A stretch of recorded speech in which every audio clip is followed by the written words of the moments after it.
Brian Hudson with P&D's on the line to walk through what the updated section, which is section 4. He'll briefly touch on the other sections that were included to make sure it was an entire package. But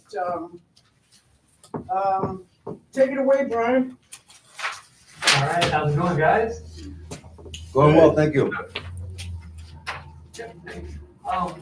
So yeah, I'll just touch over just from the beginning of this and just really briefly go over the first 3 sections. The first, and then go into what we changed based on the comments from the last port commission meeting.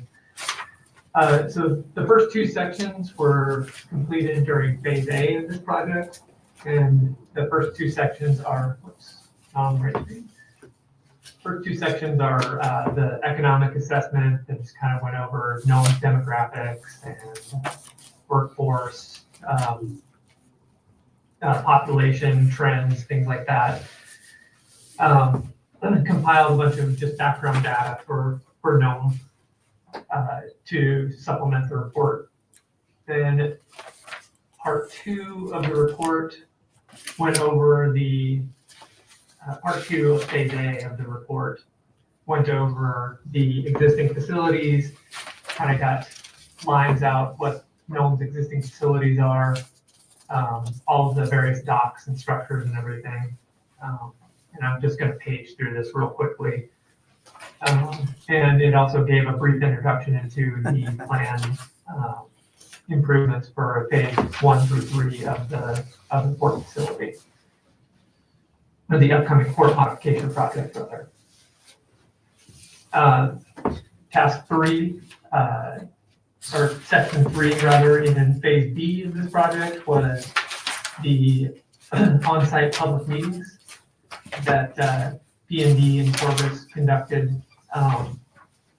Came up to, as you might remember, we came up to Nome, conducted 3 days worth of meetings.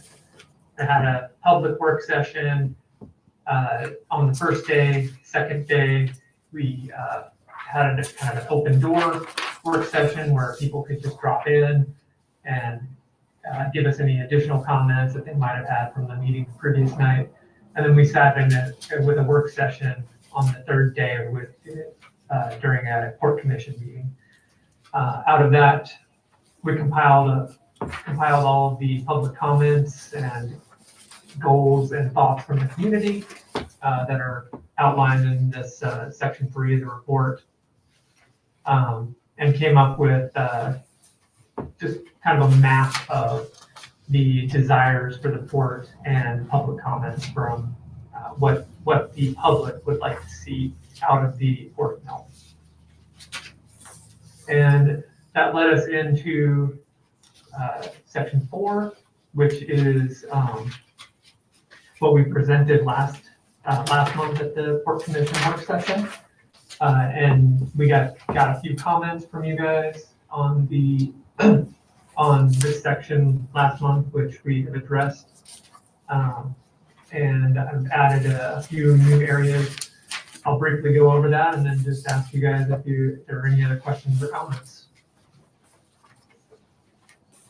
Excuse me. So one of the main comments, the meatier comments, was to add a section here about some of the upcoming and ongoing projects rather than just the desires from the community. So we've added a front section here about the Port of Nome modifications, given a brief description of that and its phasing, phase 1, phase 1A, 1B, 2, and 3, describing what is going on in a little more detail with that project, given the graphic here, exactly what the text is outlining as well. We briefly talked over the Thornbush development as well as the industrial storage purchase, or industrial storage park, where you guys have worked out the agreement with the Air Force. I believe it's the Air Force. Yep. Yeah, Air Force. for the purchase of that lot. So gave some brief descriptions of those and kind of front loaded this section with ongoing stuff that's already in development for the port. And that was one of the major comments from last time. Outside of that, just did some minor tweaks to some of the rest of it.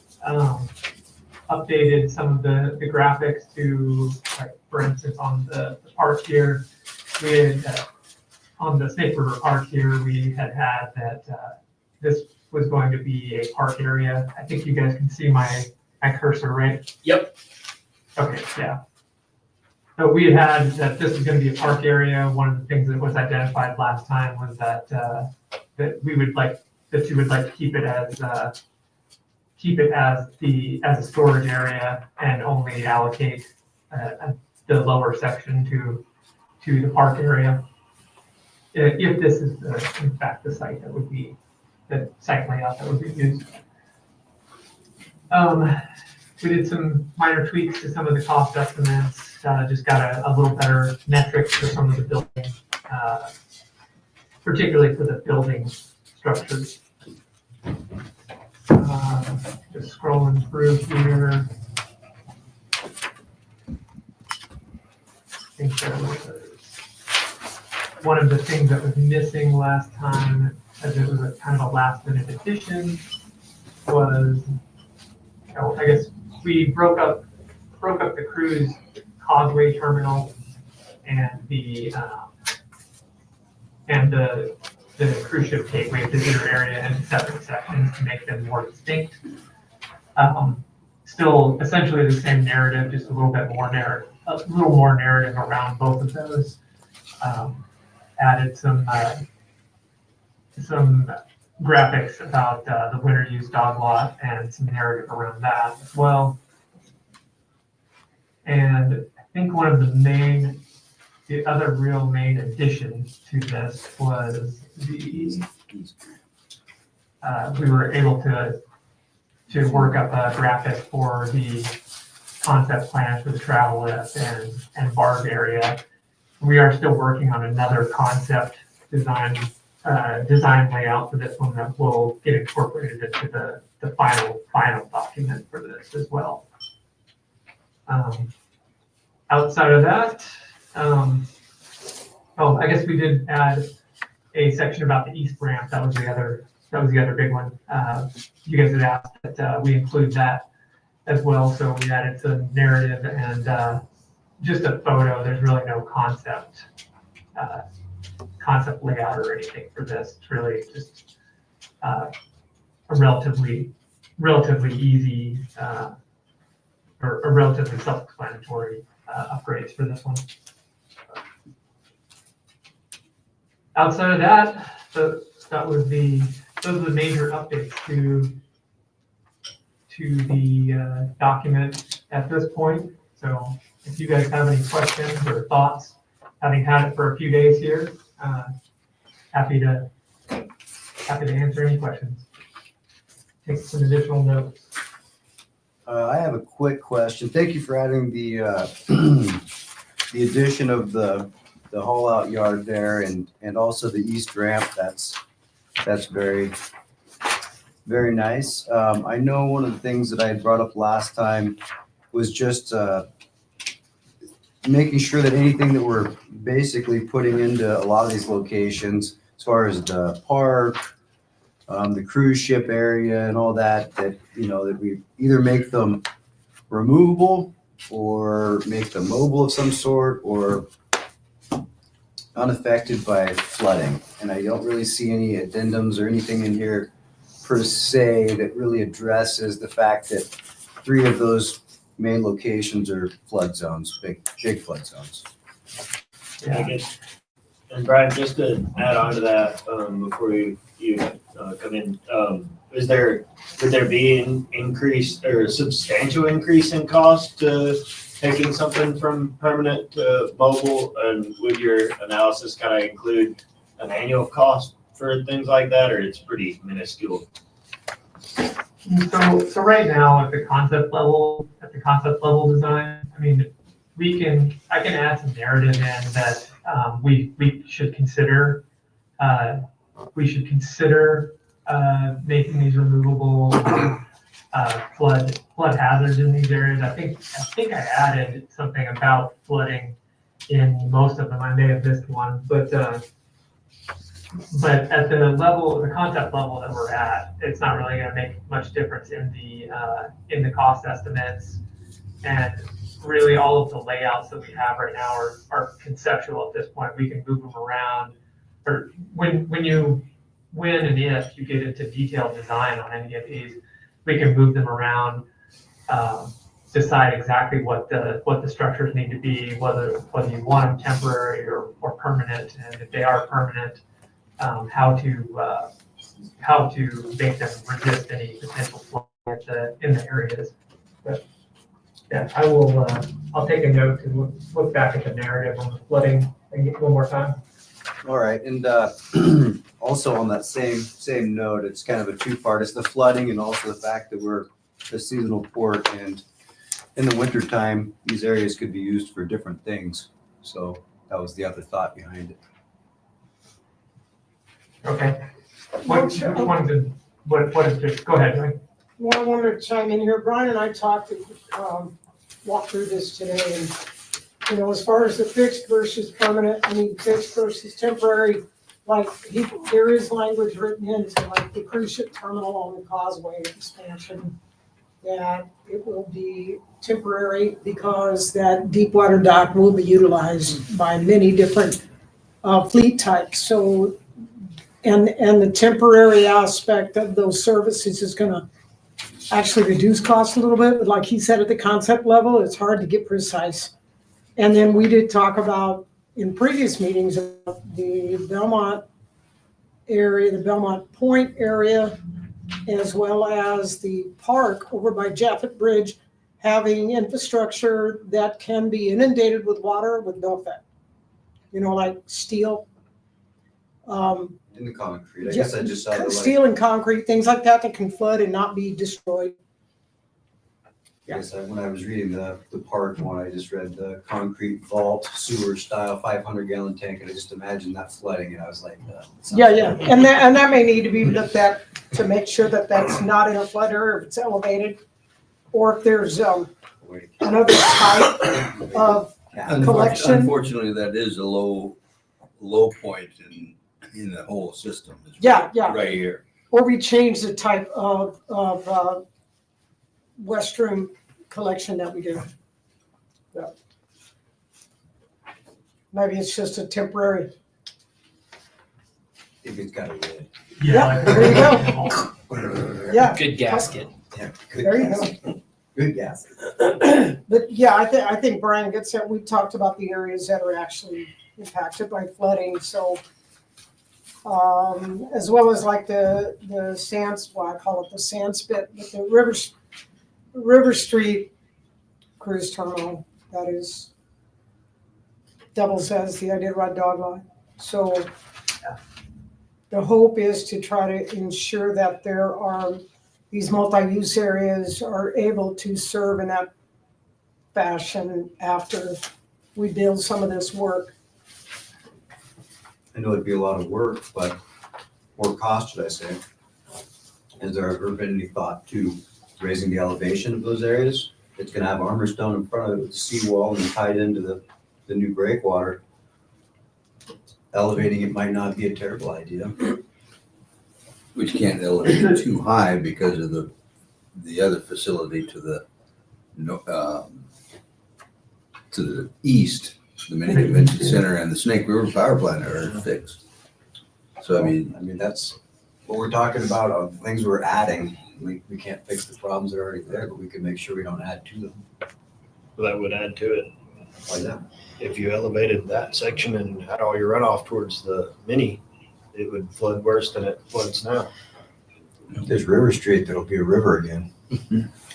Just the way it was last time. Is there plenty of storage? I mean, obviously with the thorn bush laydown, I mean, we're not talking tons of stuff if you're removing these temporary structures, but yeah. Yeah, so, that's okay. not an issue. And I I've been for about a couple of years now looking at these mobile restroom facilities. Yeah. They're awesome. They're great. They make them for fairgrounds. They go anywhere from a 2-stall to an 18-stall. So All the cruise ship towns have those. I saw some in Ketchikan. Like Sitka, yeah, Juneau, all those places. I guess any other questions for Brian while we have him? That's all I had.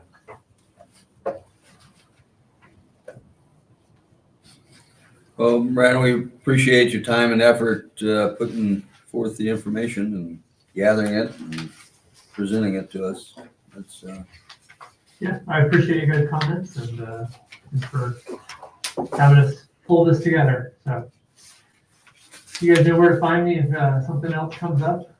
I got a few comments from Joy to address, and we'll get this thing finalized. anything else, Joy, you can think of? We did locate the information on the Middle Beach Park. The concept design plan, that was, Awesome, yeah, yeah, it wasn't in here, it wasn't called Ada Blackjack. It was just Middle We- Beach. in the group named it, never renamed the document. But, I mean, I did share it with Brian, you know, it does, if there's interest in developing this down the road, I mean, there could be, but as you can see, you know, it's actually in the same location as the cruise ship terminal. So if there's interest down the road, you know, we could look at potentially incorporating it. So maybe it's a combined location, but we're still limited as to how we incorporate the interrupt dog lot because they're all vying for the same space. Right. But, you know, if there's general interest, we could put together a committee with the planning commission and the port commission to evaluate options because this is all conceptual and these projects don't have a pot of money sitting behind them. So it's not like we're gonna be building everything next summer. You know, there's a lot of value here. I mean, you know, the surveys of what we want, the concerns, the stuff that we don't have to do again. And here on page 3 where it says name the park, the second one down is Ada Blackjack. Yeah. Park. I was looking at the packet name. Gotcha, that was us trying to figure out the names. A Yeah. bunch of them were thrown out Yeah. there. I think at the end of the day, I love Iditarod to death, and that's great. But as the town grows, I think we're gonna have to look at what's the best use of spaces overall, and the best use of the space to protect it for 2-week period versus the other 50 weeks. I mean, just I think One of the- solution what to have. One of the comments I had made was that I like the idea of having a cruise terminal or park, something with structures, shelter type of deal. If it was adjacent to an area with the lot, perhaps it just adds to the dog lot. Now there's a chance for visitors to view the dogs instead of going into the lot like they used to have to. I think there could be opportunity to help both. Then the other question that comes up is it in the right zone for zoning, so. It is. Conditional use permit. There you go. The last thing on the work The word of the session, day. the last item on the work session element is, we received, I think you guys, I think some of the comments were transferred around. COWERC submitted a letter of comments on the draft, the May 12th draft that P&D produced. I've walked through the letter, Lucas read through it, and I've made some comments. I'll be writing a letter back to COWERC. Some of these are absolutely critical. I mean, very useful and productive that we will I shared that with Brian late today. He has probably hadn't had a chance to look at it, but we'll be incorporating into some of the language. However, some of the broader comments about the port expansion and the traffic justifications for the port expansion, that information was all captured in the Army Corps feasibility study. in order to justify them moving forward to get a project from the headquarters and Congress to develop the port and expand it. So that's actually in a much broader context than the strategic development plan scope. So although we will make reference to their comments in the plan, but they're more targeted towards the feasibility study, which does address their concerns in a great deal more depth. So we'll reference that study. This is more the non-port expansion core planned expansion construction, I'm trying to phrase this right, about all the other elements that the city is looking at expanding on a long-range basis, funding and support notwithstanding. But we will address all their comments and respond to them in written form and pull those into the plan that we're able to do so, that are part of the plan scope.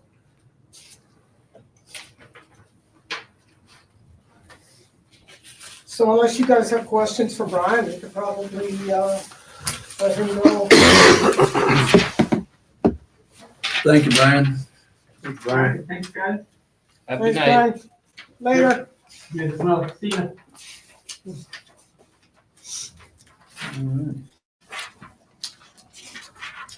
And we have, what was it? 5:30, so, We can start the meeting. yeah, so we should actually put that at the top of the agenda when the regular meeting is gonna start, so that people know when to come for the official part. Yeah, we have to Yeah. change it. 6:30, so we got a half hour, what do you guys want to talk about? We can't start the meeting at 6. Let's compare and contrast notes of this Ada Blackjack Park versus architectural. That's kind of neat. One's very industrial, one's very parky.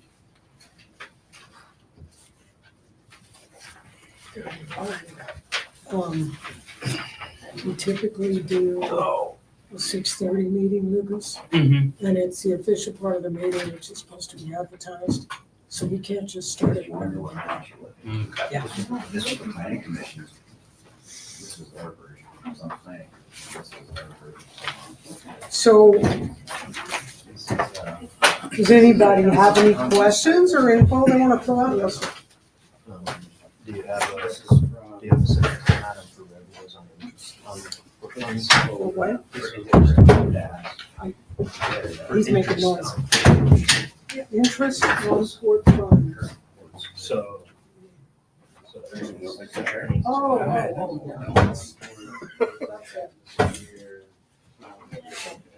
Getting all frustrated? Because we're not realizing it. Let's see.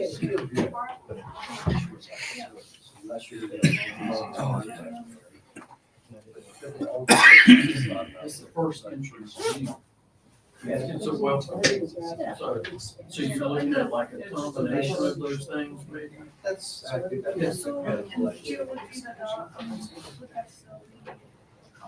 For the local shore side facilities. Probably we're moving down. Here's the line. It was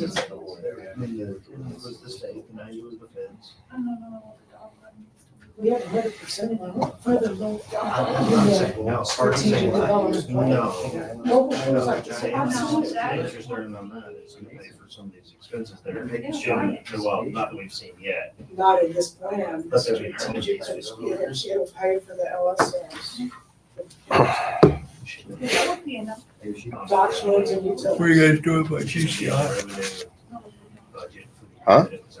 They had a skid steer that broke down on 4th Avenue, and that's gonna come back. When I came back, if they were still there, I was gonna pick it up and bring it to the shop, but it's gone. I mean, When I one went of out the to things the that dock, shows it was that out. we're I don't know, actually- getting something from the utilities.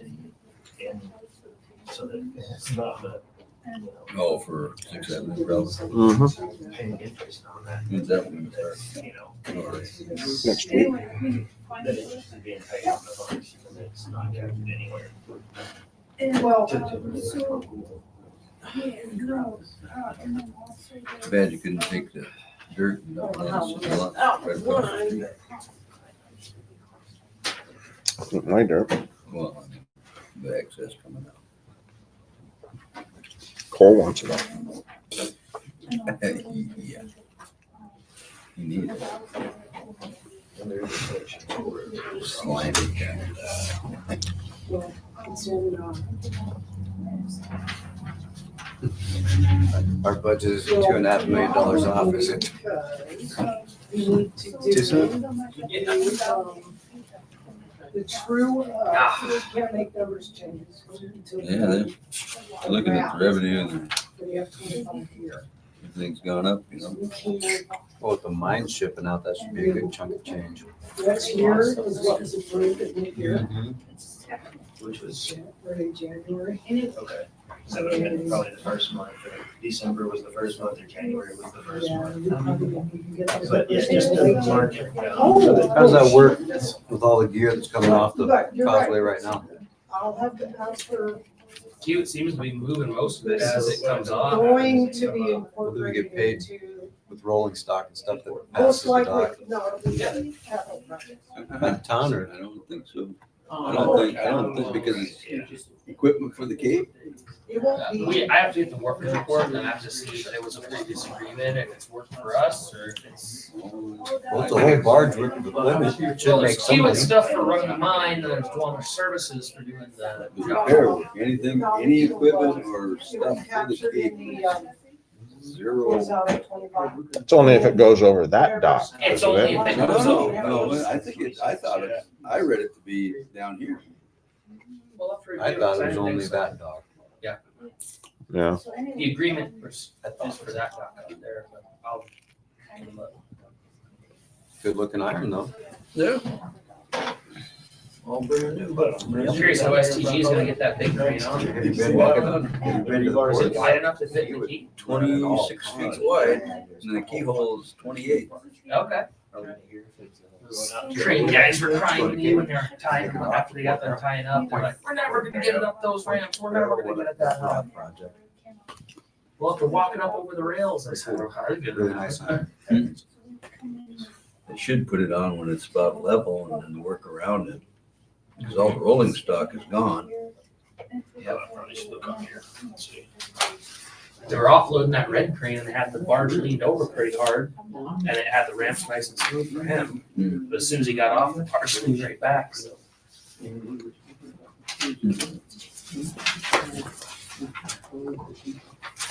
They could ballast too. The STG guys asked me if they could ballast that barge, and I said, I would assume so. It looks like a nice clean barge, something newer. But I don't know if I've ever seen that one before, because I didn't have it on any lists of any equipment or boat lists I've ever seen. Oh, this barge? The Albert Cornelius. Yeah, no, it hasn't been. Yeah, it's a goofy name, I would remember. Usually it goes to Red Dog. Okay. So we're waiting another 25 minutes? All right, I'm back. All right, hurry up.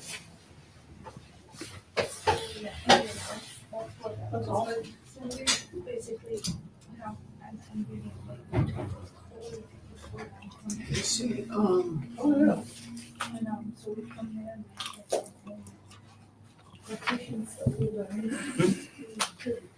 He's in there. too. It's taping in. I know, I've never seen it do this before. It's somebody flipped it around at some point in time. It folds a certain way. I can lean on this side. If I lean on this side, it like rocks around. So see, this is how we used to do it. This is how city council does it. Yeah. Well, I copied the councils and this is how theirs was. The heading is gonna say Both work times. session and revenue and the different times. Yeah, I like how we're doing it, the template looks good. Oops. Did they go out there, Shane? I said when Kiwi goes to the Cape, what, did it take over the whole thing or what's Must that? have used a different version. What's that do? I didn't know they were showing, I knew nothing of it until I saw the bars. I called my old boss. I was like, what's this equipment doing here? Who? Who's your old boss? I called the maintenance boss. Oh, Called Terry Kinch, you're not. you work with Gary too? Yeah, Gary Club, but his boss was Terry Kinch. Yeah, well, technically they're a subcontractor for us.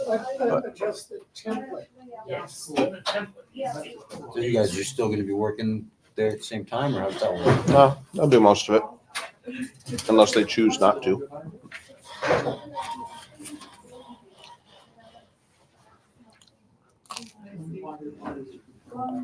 Like take for instance, the rock that's sitting up at the port right now. Bryce got a change order for Shishmaref.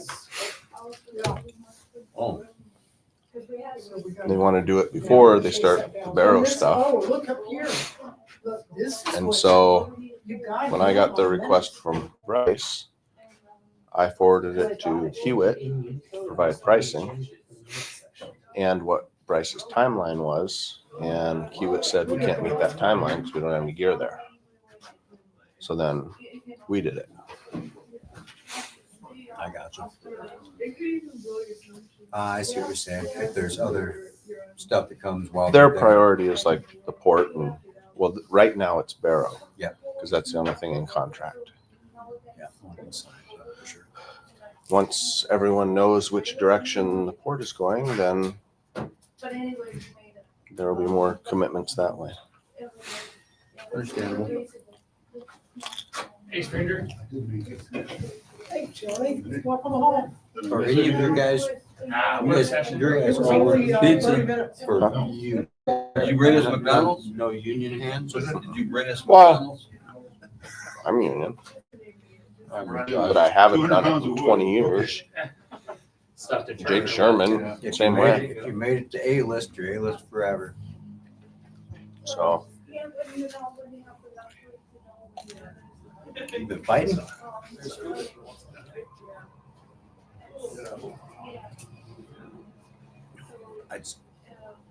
I knew they were. I was surprised to see them.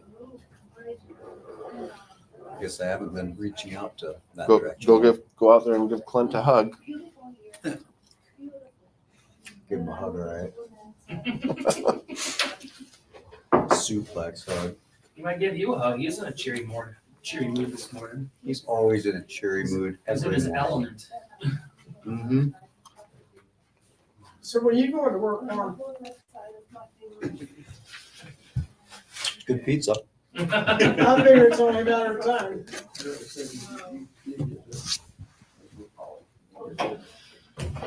Jacked up here. I was too.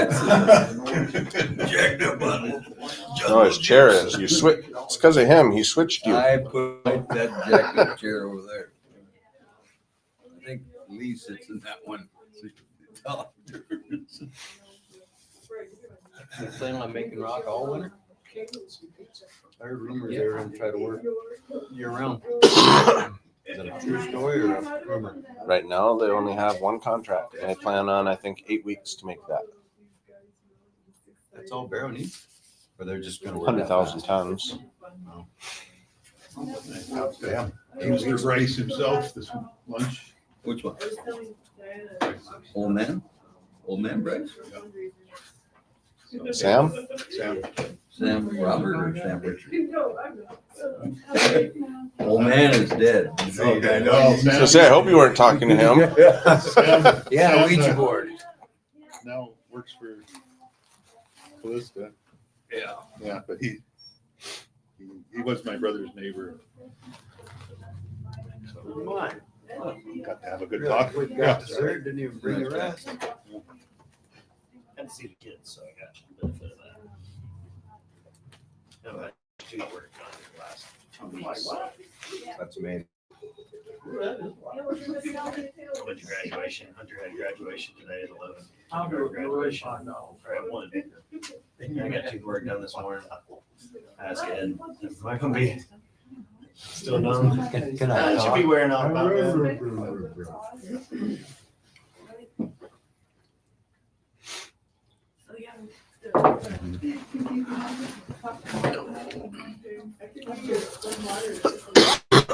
But you have some nice weather down there. We're good. I'm gonna nibble on those. Pretty much.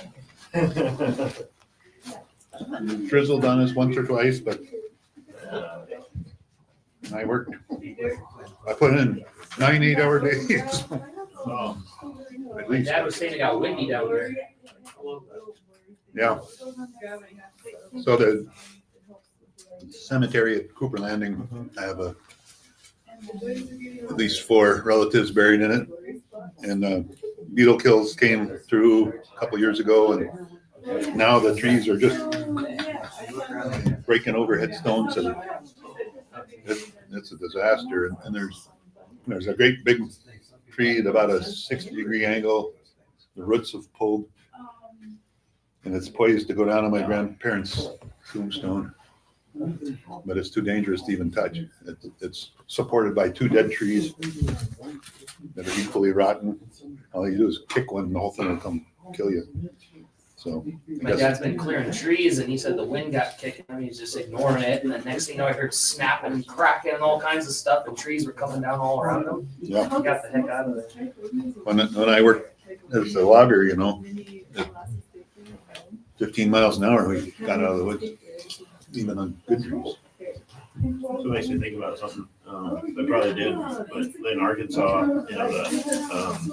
the Indians and the folks before would bend trees right for direction. Did they do that in those areas or Yeah. in Alaska? Yeah, you see some trees that are grown certain ways for markers. Cool. I got to have a cabin with a bunch of hooks and coat or curtain rods with natural Yep, wood natural crooks. angles. Nice. Yeah. Yeah, we obviously don't have that problem. You could do it here. I mean, it's just nobody does, but Tie your willow up. yeah, and take a old coat hanger and bend it, get your thing formed and let it grow 2 years and cut it off.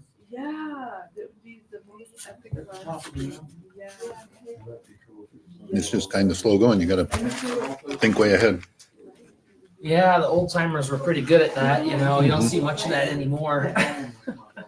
No, we're in the instant gratification area. Yes. Don't have it right away. That I ain't putting my time into it. It's fun. It's fun. It's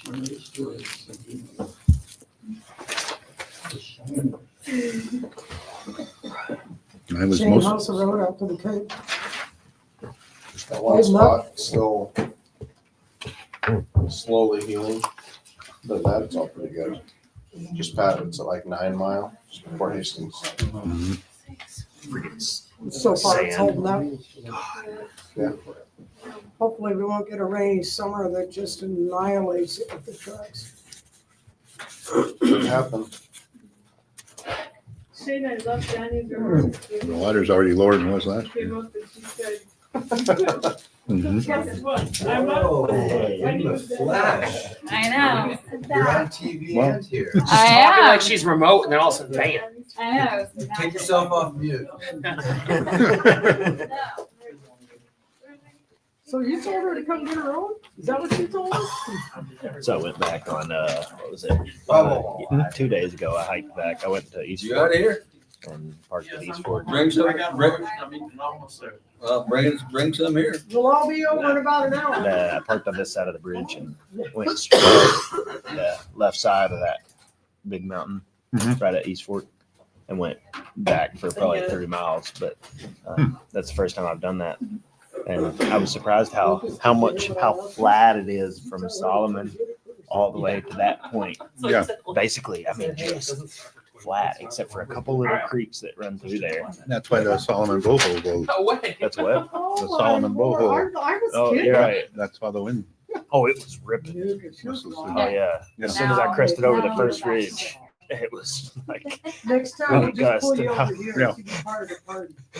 Yeah. yeah, I found I've got the two creeks back. So there's like Corsco Creek, and then there was another one Adopted stepchild. beyond that one Goose Creek? that was a bigger one, really big, like Huntington or Montana Creek or something like that. It was a state name, Okay. and found a huge bear dig where they were just digging roots all. She's a good egg. Never saw a bear, but Huh. I was there from like I got up to the top at about 10 p.m. There's a barge and at stayed the till bottom. about Where you midnight. been at? Been and then there all came day. back down. But man, that incline, it was like 750 foot No, straight AML up. will be in tomorrow morning. I look back and Oscar's way Oh, behind they me. haven't even left Yeah. Seattle yet. Yeah, they did.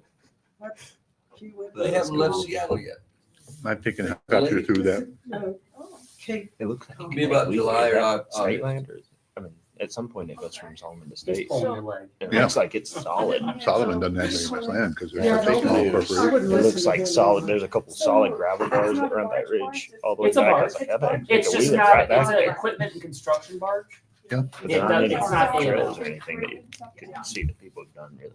So that's going somewhere else? Okay. You A get, lot of it. Right after Lee's Camp, Yep. in between Lee's Camp and East Fort, Mhm. where the So ridge I line never comes down to saw the that road, somebody you just go straight up that mammal observers. and back. Is that for Right. the- For the Cape. Storm yeah, so on one side Shovel Creek, Storm repair. and the old road goes up Shovel Creek and So that's- In fact, crosses I think they found- Paso, and then it because they told us crosses, today in our project I think it's call Goose that Creek they is had next. people hired and Okay. the Goose Creek has, it's really heavily mined at one time. When they started The old dredge up there and mining, lots of which horse and is buggy mining. first- That whole country was, Next Huh? one. you know, in the Oh, twenties yeah. and thirties was just Probably the going. first part of this. And now It's It's forgotten. And then whatever things. Yeah, it was really cool because I hiked back The there much, laydown but area yeah, expansion, it's cool. is that happening to the- Yeah. Shoulders, No, not the shoulder, that's right. Where at? Windy Creek. the expansion, yeah, the shoulders. That's what it's called. The other Road Windy shoulders. Creek, Yeah, yeah, well, they need big shoulders. not the first one. Just that's returning it to pre-storm conditions is happening this season. Well, but to answer your second question, yes, they're returning these from condition. The separate project is doing the laydown expansion area. It's Oh. a separate than the storm repair, Right, separate, is that happening to the? supposed to be. Ask the Corps. That shade. Ask the Corps. It's not in my hands. It's in They're the still, Corps'. well, they're still, Working through the yeah, permitting. they're still working through the final permitting process, but yeah. I'm the last to know. Right. Mary Lakeville or somewhere in 9 days, huh? Yep. All right, well, good, now I know what I. AML was gonna be in today, but they ran into some weather with this north winds offshore. It's actually pretty big seas. Is it just me or is it hot in here? Back out in the west. It It was rolling. Yeah, the AML captain told me he was in like 8-9 footers, going slow. Weird rolling stuff, like you barely calm, and all of a sudden it squall through and be like big 4-footers and then die back down.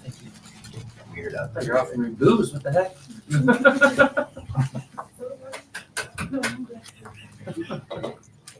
I mean, it is, we're having a meeting right now. It's a mix of what?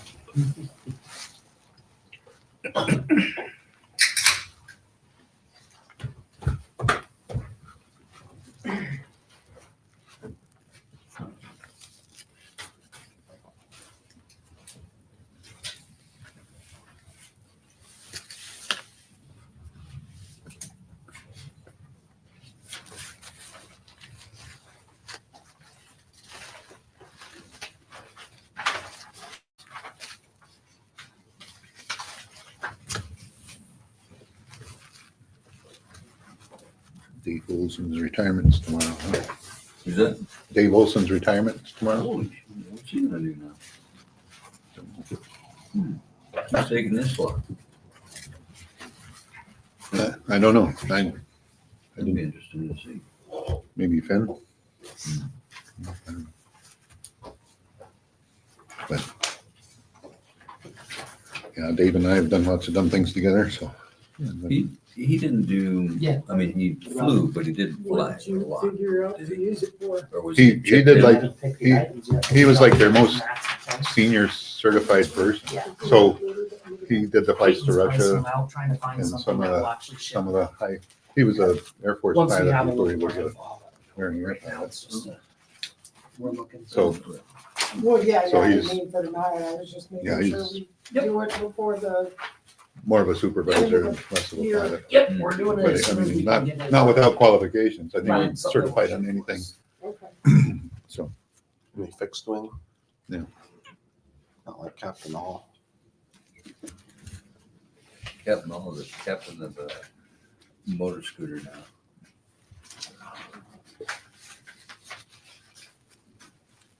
they were all, the original 3 Bering Air guys were discontented Foster Aviation guys. That was David.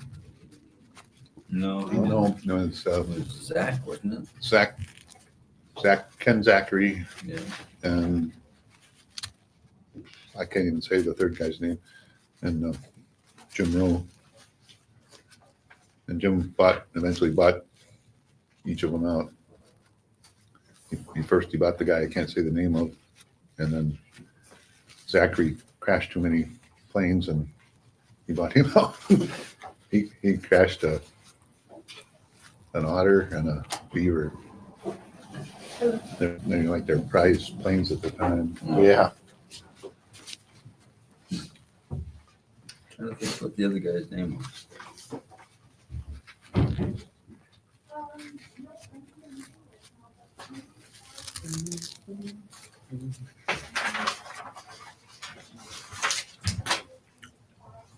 He didn't last long at all. They bought him out. It was in Johnston, was it? Oh, that might be. Yeah. Yeah, I think so. I don't know, is he still alive? Jim Johnston? His nephew was in town. But he's gotta be close to 100.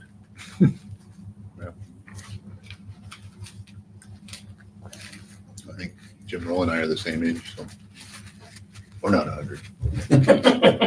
I've seen him today too. Drive to the Cape. You'll see him 2 or 3 times a day. Instead of driving. He'll drive out there twice a day. Not just to the Cape. Sometimes he goes farther, but yep.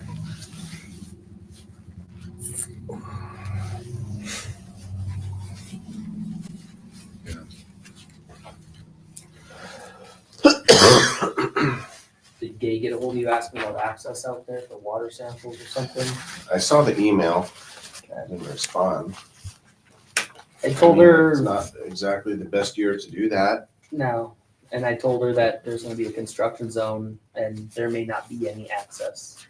I said as soon as there was boots on the ground with Duwamish guys and things get a plan going, we can let you know, but it may not work out. Yeah. What depth does she need? I don't know. Once you go down the corner. I think they're just wherever they can access the water's edge. She could Yeah. go down the same place, beach? just go down the beach Right. farther or something. Right there where, Bend is right after the Cape. There's, at Bonnie Hans, and then at the Zoll Village site, right Or maybe that's. right before the quarry, actually. Yeah, and then there's a road down there. Yeah. Maybe that's a better answer.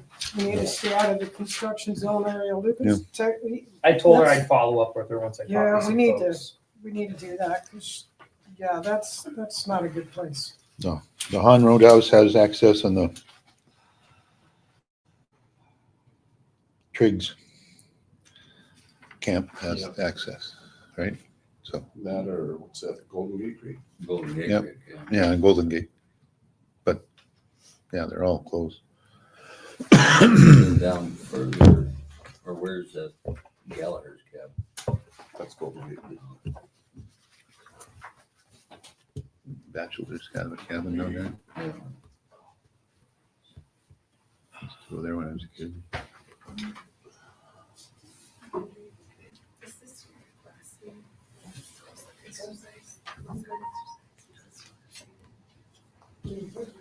No, I'm not sure.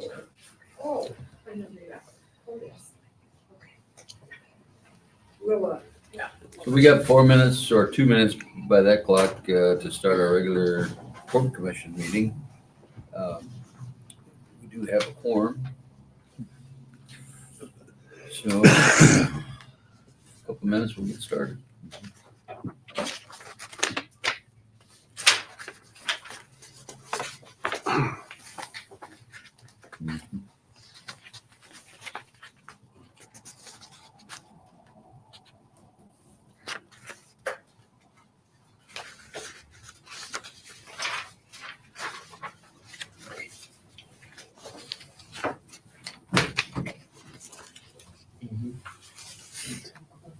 Sure. just make sure. Yep.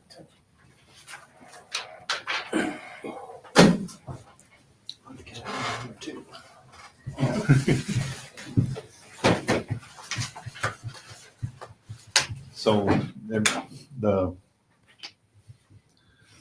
discussion in the work session was about what we'd already seen.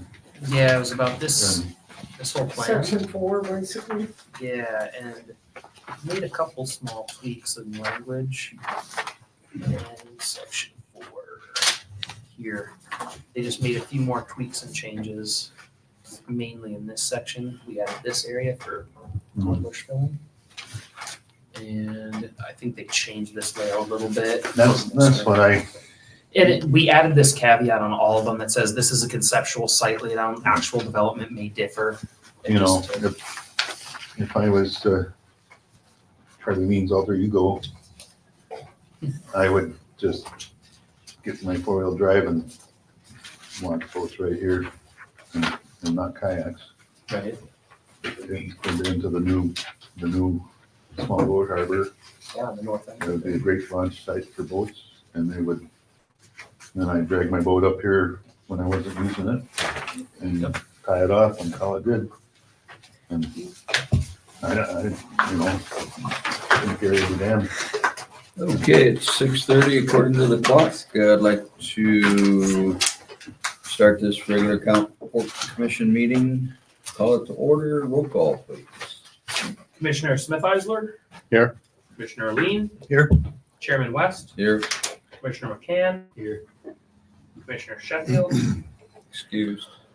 Commissioner McCarty. Here. We have Mr. Rowe is also excused. Mr. Rowe has resigned. Oh, he did? yeah, just recently. When did he do that? Too busy. Too busy. Yeah. Okay, well, that's news. All righty, I need a approval for the agenda. Need a motion for the agenda. Motion to approve the agenda? I'll second. Got a roll call? Commissioner Lean. Yes. Chairman West. Yes. Commissioner McCann. Yes. Commissioner McCarty. Yes. Commissioner Smith Eisler. Yes.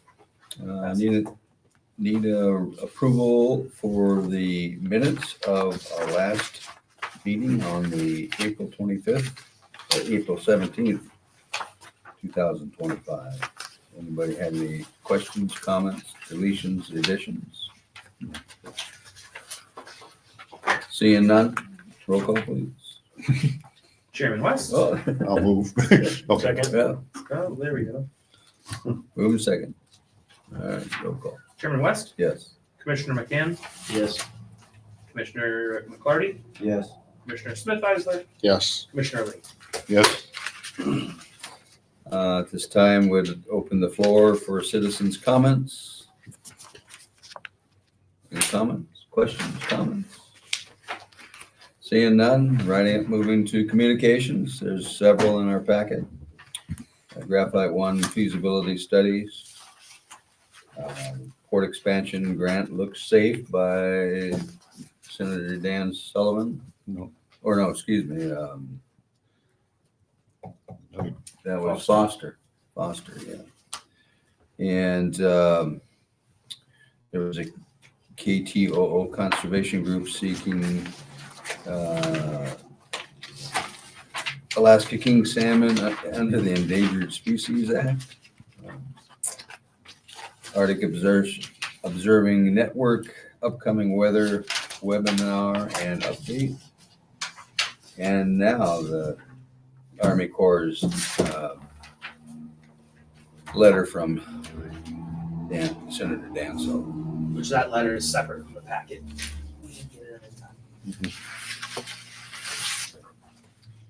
Any questions, comments, concerns in the communications? Hearing none, moving right up to commissioner updates. Anybody have an update? Commissioner has any updates? I guess I have a, Darlene? I don't know whether it's a comment or on the point C, the conservation group seeking endangered species for king salmon, or it's just a thought, but this has been a stinker since the year 2000, and kind of coincidentally, almost all the king salmon stocks in Alaska have declined precipitously since, particularly in the early 2000s. And now they're all closed all the way up the coast, from southeast Alaska to Norton Sound. So it's it's coincidental with the timing of large hatchery pink salmon releases. And now Alaska produces more pink salmon by hatchery than any other entity: Russia, Japan, British Columbia, Washington State. And so there's a school of thought that says that the pink salmon are competing with king salmon, and that's a big part of the problem. And it's not just climate change, which probably also contributes to it. But anyway, you can expect this issue to blow up bigger and bigger. And the thing with endangered species is that it could result in the shutdown of other salmon fisheries in the state, because they might catch a king salmon. So it's going to be a real booger for the entire state. And the areas that depend on hatchery fish for their commercial fisheries are in denial about this. And but some of the big universities are adamant that it's the hatchery's fault. So it's just cooking, and it'll take a few more years to sort out.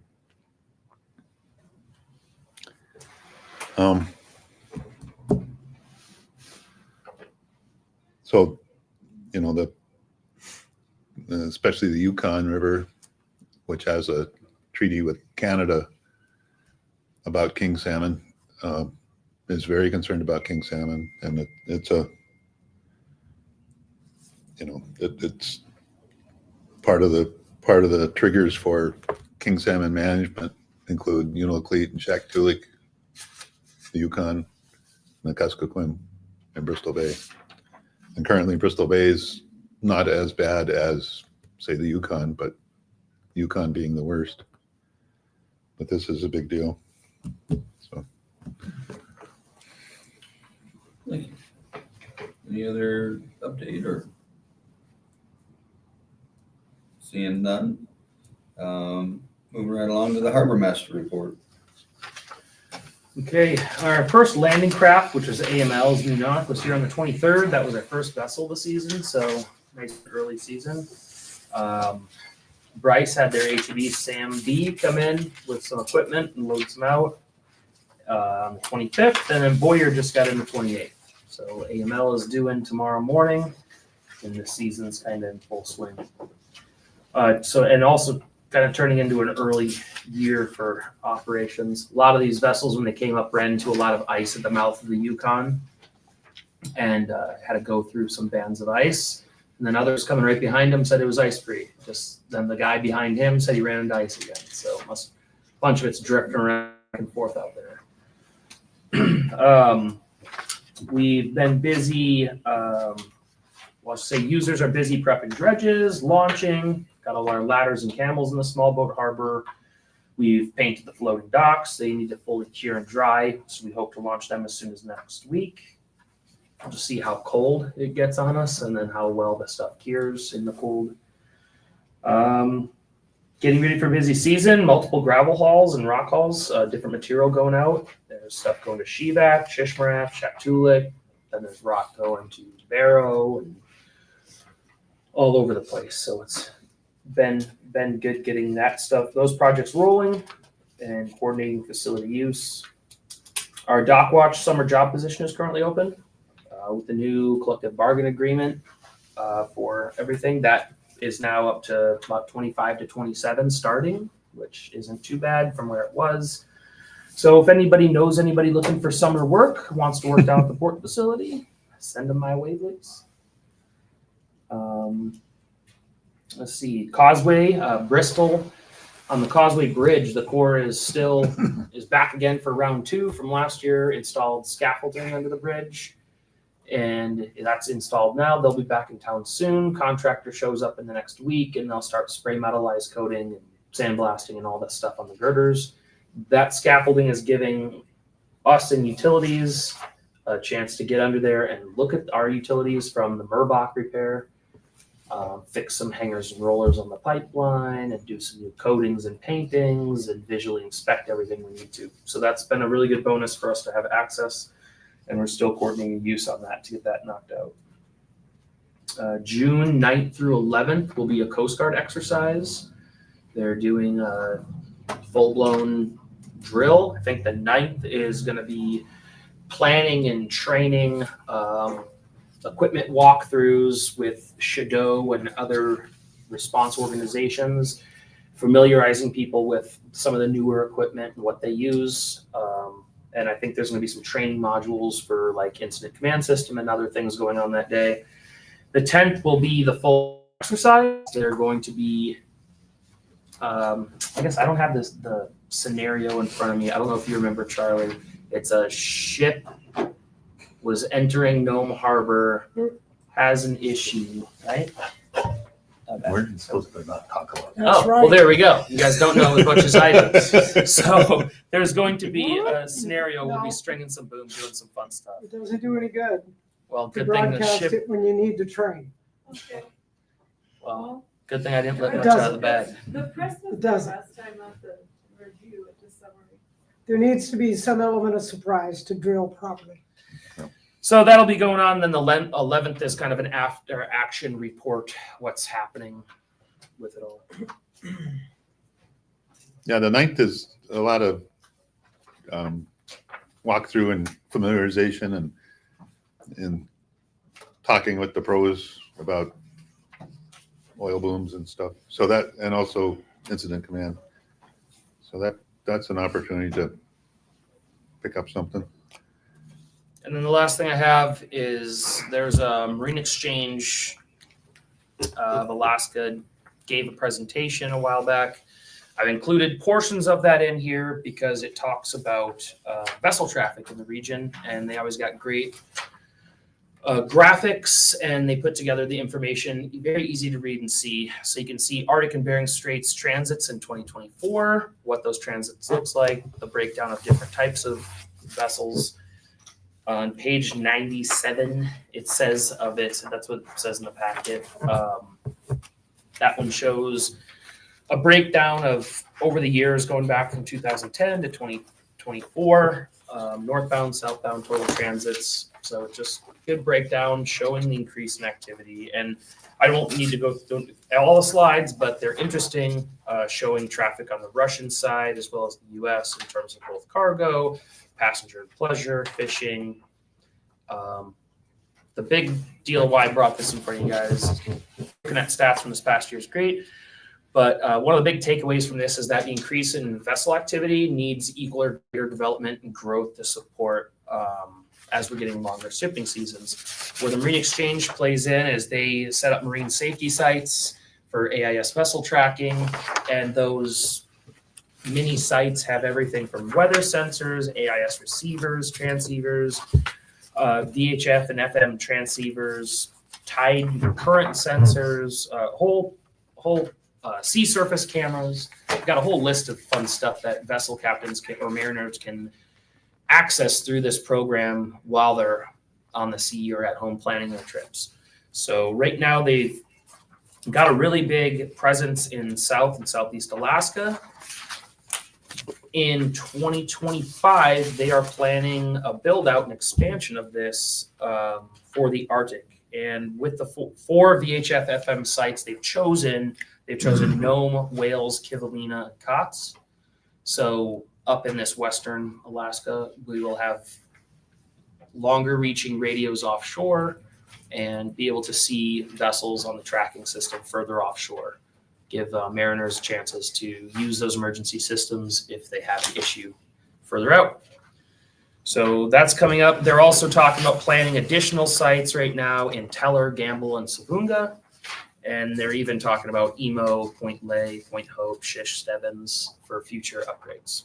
So Marine Exchange is always doing a lot to build communication capabilities, and now I like them focusing on the Arctic. We have a little less people up here than what the southeast traffic they see, but they recognize the importance. That's really good. Lucas, Yes. do you know how they collect the information on the Russian side? So then it just, we see the fishing that goes on, and we all know why it's not happening on our side because we play by the rules or whatever, and they don't want to. So, but how do they collect that information, and how? Yeah, I guess on that side, if all of our satellites and everything is on this side, how do they collect all the information that goes on the other side of the strait? It's a great question. I would have to talk to them about the technicalities of how they. And are they capturing it all? I guess that's kind of my thoughts. AIS. It's AIS, so it's So I satellite. think it's satellite international. And they've all got beacons on. You can turn it on and off. The fishing fleet on their side turns it off a lot. But as far as these big boats, it's kind of international standard to have that on. Yep. So in this AIS, it's actually around the world. If you go to like marinetraffic.com, it's a very similar thing. You can look at any part of the world and see tracks of different vessels. Now, which vessels have trackers on them depends on what they're hauling, what they're doing, what their rules say. I don't know all that yet. But that's all I have, unless you guys have any other questions of me. I have a couple questions for you. Without Googling it real quick, for summer season, did we, in our tariff, is that June 1st or is that ice free? I was trying to remember what we called it. And I'm just trying to remember because somebody asked me, and it was today actually. It is June 1st? No, I think it's ice free. So ice-free season, I I'm thought not we called sure. it ice free because we don't want to define it Ice-free as a date, right? season, Yeah. but, well, June 1 actually starts the, like, summer, I don't know, vessel period, which is a 5-month summer period as far as the port As far as billing system going, but billing what is you system. referencing? operations, the port being Yeah. open for business, basically. Because obviously it's open for business already. Well, There's boats that's in the like May harbor. 1, What's that? May 1. May 1?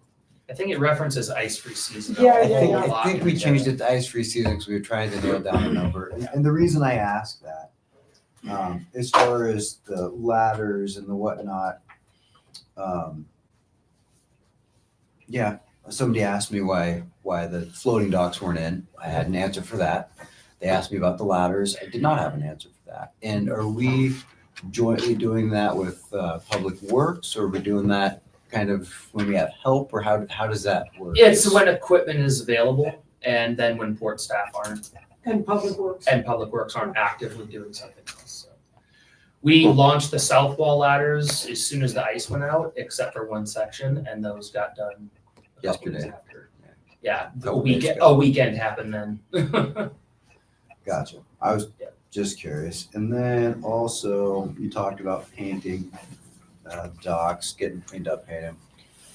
It's pretty cheap. Just get big tarps and a maxi heater because it blows up like a hot air balloon, and then your paint will actually stick and it'll last. Just throwing it out there. And then also, one more question for you, because I've never seen a rule on it and people have been doing it forever. I got these really cute little letter in my truck there, you know, on the inside of my window that says, please don't park by the dock face. But it asked me to park across the street, which was interesting because that would put me in where everybody drives. And the dock face, which after Murbox is pretty much destroyed as far as the gravel goes, is pretty much the best place to park. Is that something in port policy that we're now doing something about, or do we need to put that in tariff somewhere so it's known? Because We'll have everybody signage. parks We along- bought signs that will be going up, but that's the I- biggest thing. So we don't have a sign slips. And let's say you're parking in an area and you go out mining for 12 hours and your vehicle's parked at the dock face. Now no one else can use that spot with a vehicle while you're gone. So since we don't have a sign slips, we are asking people to park a dozen feet away from the dock face along the embankment. That way others can actively use the dock face. If you're working on your boat and you're working on a generator out of your truck, you can park it, actively working. But if you go out mining, like he said, you wouldn't believe how many people park right up against the face and they're out there for 12, 14, 18 hours and some guy goes, I can't get my truck here. The people who got And letters. that's where my boat is. The people who got letters in their trucks were because we were trying to swing in ladders and there was trucks in the way. Those trucks were not in your way, because that was my truck. I know you were one of them. purposely looked at where your ladders go and made sure that I was right between everything out of your way, because I was welding on the boat. Yeah, we pick the ladders up and swing them on stuff. We don't like to do it I've right next seen- to yeah, I people's think I saw you guys drop one in the harbor the other day. We'll talk about that. But anyway, that's fine. I just, if that's gonna be what we're really doing, we need to get some gravel in there. We need to make that actually like decent to drive on if that's where we're expecting people to be driving. Yeah. Because it is not good. And that's the reason that I'll- it's convenient to I'll park check there with you on the because it's south wall, gross. because I just drove through there and I didn't think it was that bad. We should definitely see where you're talking about though. The whole face up to the grate, it goes down like this much from the road face because Murbach washed it all out and we never did anything about it. We did stuff about it. Well, Yeah, I would love to meet you over there and go chat about it and see what you're talking. sounds good, Come sounds see good. And not saying anything on that front, but it's way more inconvenient just as a port user when somebody say ties up a skiff at a place, bollard to bollard. I think we're just gonna perpetuate a different problem by saying no park there, because parking, you can still dock up to anywhere. Skiffs tied up to bollards that are 40 feet apart. That's Definitely different It's a issues, little- but both a issues. little more egregious. That's all I had for you. Thank you. Those are my questions. November 1 to ice free is when we're closed. Ice free. Okay, I remember the ice free thing. I couldn't There's remember. no what you said. June one.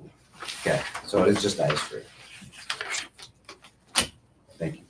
All right, moving right along to the port director's report, project update.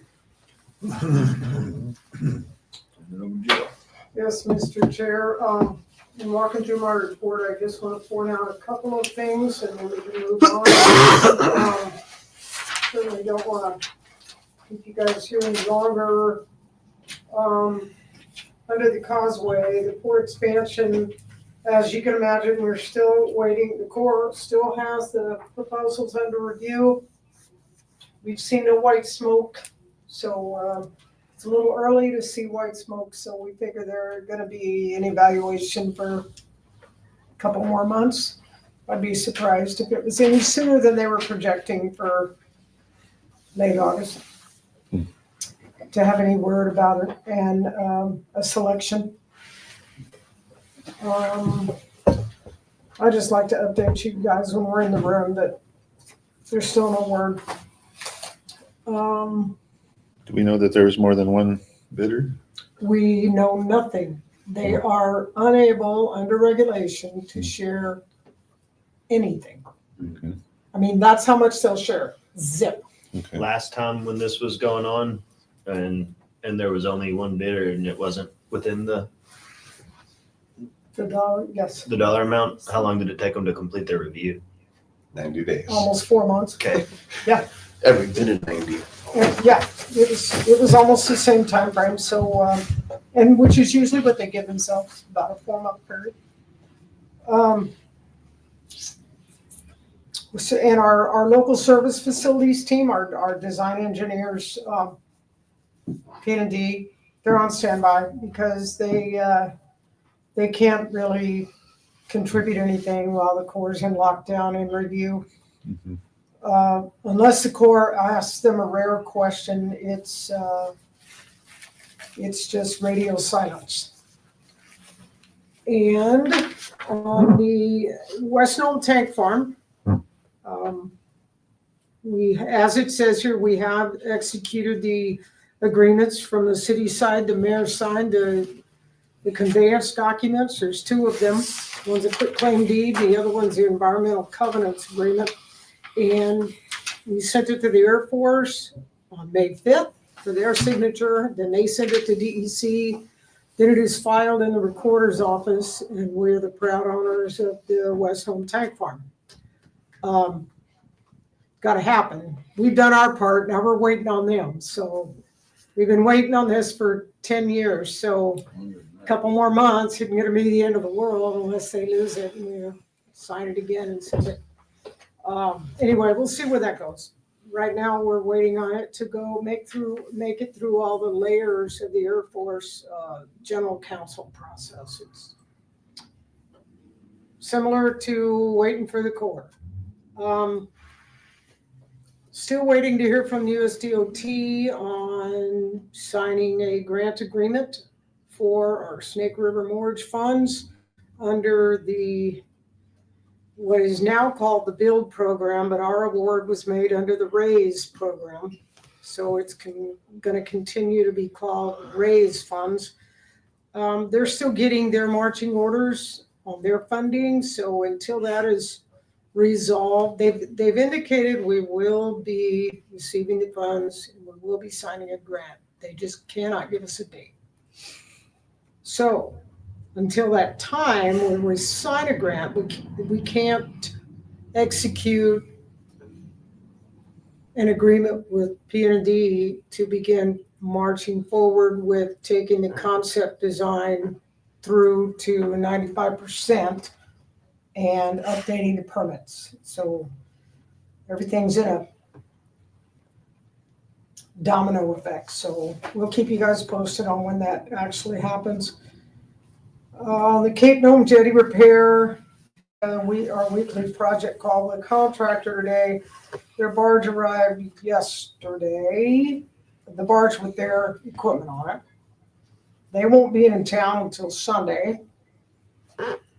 And they intend to mobilize to the Cape right away and get their survey work started, and they hope to begin work on the site not this weekend, but next. Sometime between Saturday, Monday, Tuesday. It just depends on the results. Cooperation of the weather for them to get their in-water surveys done, and then P&D to do their review and approval so that they can begin their work on the topographical work on shore as well as the in-water work. So that should be starting in the next 10 days. And last one, the causeway utilities under the bridge, in addition to the Corps having Bristol under the bridge to do the repairs to the girders and the concrete abutments, back walls. Utilities has some materials ordered, and they're going to go under and work on the hangers and conduit for the utilities. And then our fuel contractor will be going in to fix some of the hanging and hangers and rollers for the fuel lines. We're going to get everything done while the scaffolding is in place by the Corps contractor. And then we're hoping to wrap up in the next couple of months all of the final Merbach work with the KP and the last project that we'll wrap at the end of the summer when the contractor's done. So that's what I have on the report. I can shift into the budget unless anybody's got questions on the report. Estimated time of completion for the Merbach repair, Cape? Saying August. We were thinking the final completion is November 15, but they're looking at being done in August, which would move that up. But since we're dealing with Mother Nature, we'll see if their more aggressive schedule is actually what happens. As we all know how unpredictable she can be. And does the Port of Nome have to come up with any matching funds? Zip. Storm repairs are 75% FEMA, 25% state. Is there any planned closure Excuse? road wise? Is there any road closure or any adjustments with just the passage through Cape Nome? Okay. Well, unless they're walking across with I mean, they're moving rock across, but I Right. think that's It's all sitting on the That's other the side quarry. already. moving the rock across. Once Yeah. it's across the road, there's some impacts from the contractor work. Well, actually, the dredge spoils. That may have some impact. Yeah, they gotta bring that back over and load it. So yeah, I think crossing But the it'll be road is minimal. probably gonna be It won't be temporary. closed, just be It'll signage just be- indicating. That's probably, yeah, that's a better answer.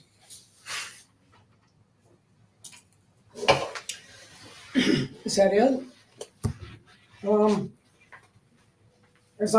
As you've heard, there's been quite a lot of hullabaloo on the preparation, review, and finalization of the F-26 budget for the city.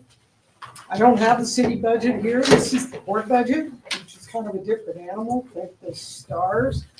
But we've been in here every night for the budget meetings, and it's been interesting. But the first 2 pages are the capital projects budget, which is essentially, as you can see, the FEMA work, core expansion funds, and then getting into the other capital related on the second page for the other projects we've got in-house that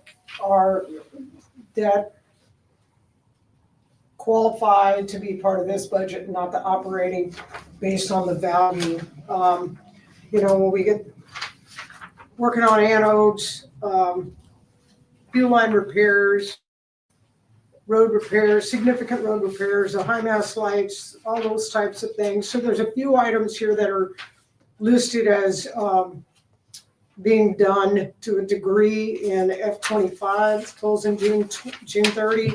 And then in the salmon column are the budgeted numbers for F-26.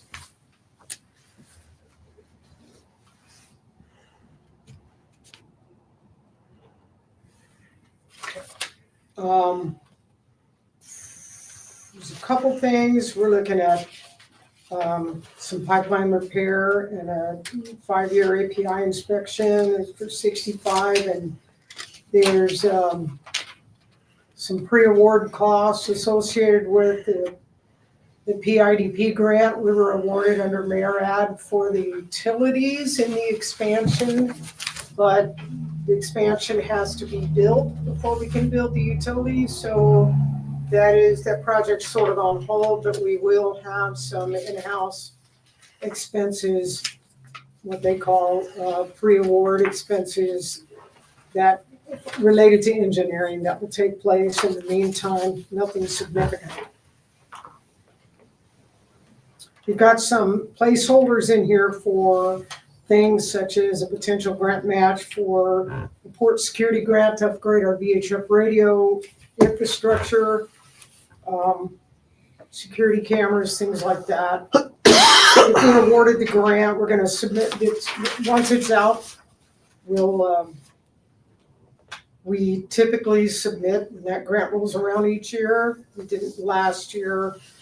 And if we're awarded, then those funds will be needed to provide a match.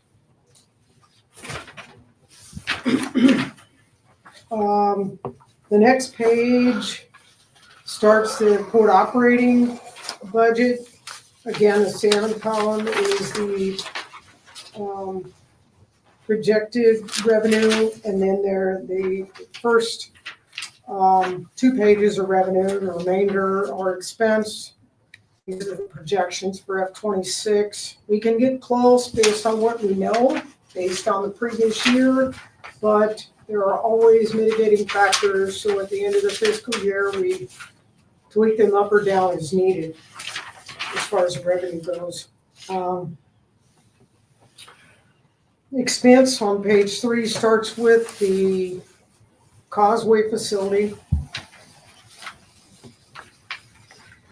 Just to point out a couple of the big ticket items, we typically budget for engineering and other professional services. Here they got listed some things such as the dredging surveys and potential dredging of the berthing areas in front of each of the causeway docks. Those are generally determined based on the Corps contractor surveyor identifying something significant when they're doing the federal surveys. So we have to have funds in place as placeholders in the event that we need to do some dredging. Further down, road maintenance materials, we've got 40,000 budgeted because we have nearly depleted our stockpile of rock. It's got to be replenished in order to keep our roads up and the dock surfacing. And then the fuel line maintenance is always a pretty big ticket item between the cathodic protection, hydro testing, and it's split on a 50-50 basis with the industrial pad section that we'll come up to here shortly.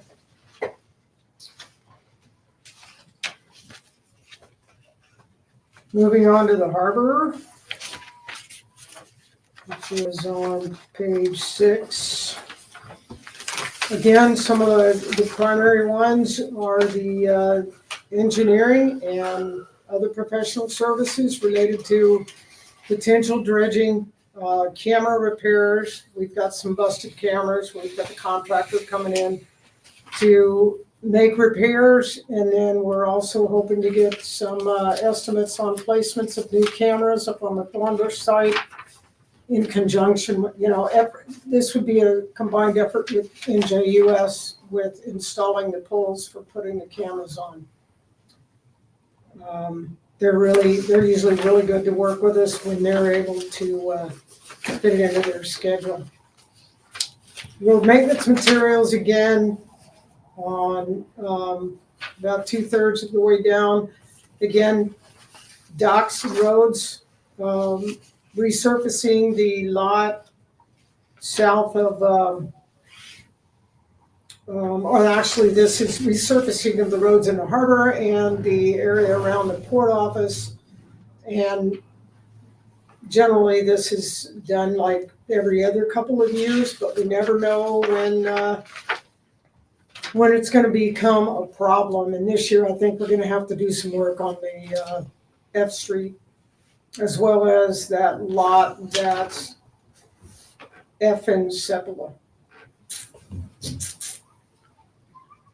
And on the payment in lieu of tax, right now on the bottom of that page, I neglected to mention it under the causeway, but based on 13 mills, and right now the council has established 11.5 mills, so that number will come down somewhat. Nikki will make that adjustment when she goes in to make these budgets set up for second reading for the council. That will be adjusted to the 11.5, because this is all still in draft form. Let's see, page 8. Moving into the industrial pad. Again, engineering and other professional contracts. Obviously, this isn't related to surveying and dredging, but it is related to some surveying, topographical related to the Thornbush development. And the other pad, now that Lucas is in the process of relocating the containers in what we call Lot 5, which is south of the AML yard, which the AML yard has been modified in their lease to expand to the south, which is what drove the need to relocate containers to the Thornbush site. And the remainder of those containers we expect to be moved this summer, and that pad is going to need some resurfacing in that area where the containers were, as well as along the west side of that pad and the south. Just to improve the laydown areas, because we've got requests for laydown coming from all directions. And we're trying to accommodate everyone as much as we can. Obviously, the AFS new cameras for Thornbush are here, along with removal of the dugong vessel, which we hope to be able to put out to bid to have that demolished and hauled to the monofill. Same thing for facility and road duct surfacing and the fuel lines work. And again, on the property tax mill rate being dropped to 11.5. Not trying to drone on. We got one more section for admin. There's some other professional services. This one is much higher because it's a broader range. It's not only, there are a number of contractors we work with for a variety of reasons, some in office, computer, IT, copier services, managing, Lucas looking into, we might be remodeling for the office bathroom. It's been in dire need for a while. At this time, we haven't been able to find anyone to give us quotes because everybody's already too busy and not interested in a little job. We don't want to bring in someone from the outside, so we're going to keep working on this.